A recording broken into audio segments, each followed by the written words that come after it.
Hello everybody.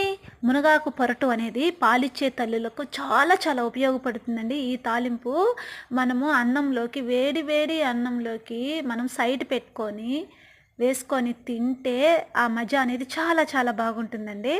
అన్ని కూరల్లో కన్నా ఆకుల్లో కన్నా స్వచ్ఛమైంది, చాలా రుచికరమైంది, ఈజీగా అయ్యే ప్రాసెస్ ఏమిటంటే ఈ మునగాకు పొరటు. ఇది పాలిచ్చే తల్లులకు చాలా ఉపయోగం అండి. పాలు అనేది ఇంక్రీజ్ అవుతాయి. ఇంకేమీ అవసరం లేదండి. ఈ ఆకు తినడం వల్ల చాలా హెల్దీ అండి. రక్త ప్రసరణ అనేది కూడా చాలా చాలా బెనిఫిట్ అండి.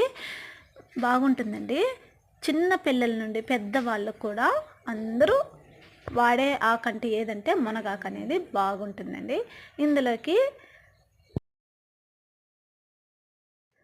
ఇందులో కాంబినేషన్కి వెల్లుల్లి పప్పు అనేది దోరగా వేయించుకునేసి వేగనిచ్చిన తర్వాత మనము ఆ పొట్టు అనేది తీసేసిన తర్వాత ఎండుమిర్చి ఉంటుంది కదా, తగినంత మిశ్రమంలో ఎండుమిర్చి తీసుకొని మనము అవి కూడా దోరగా వేయించుకునేసి ఈ వెల్లుల్లిపాయలు అనేది ఒక 4 తీసుకొని ఈ పల్లీలు వెల్లుల్లి ఎండుమిర్చి 3 మిక్స్ చేసి బాగా గ్రైండ్ చేసిన తర్వాత ఇందులోకి కాంబినేషన్ అనేది వేసుకుంటే చాలా చాలా టేస్టీగా ఉంటుందండి. చూడండి ఎలా ఉందో ఆ గ్రేవీ కూడా చూసేదానికి ఎంత పచ్చదనంగా ఎంత బాగుంది చూడండి. Bye bye friends.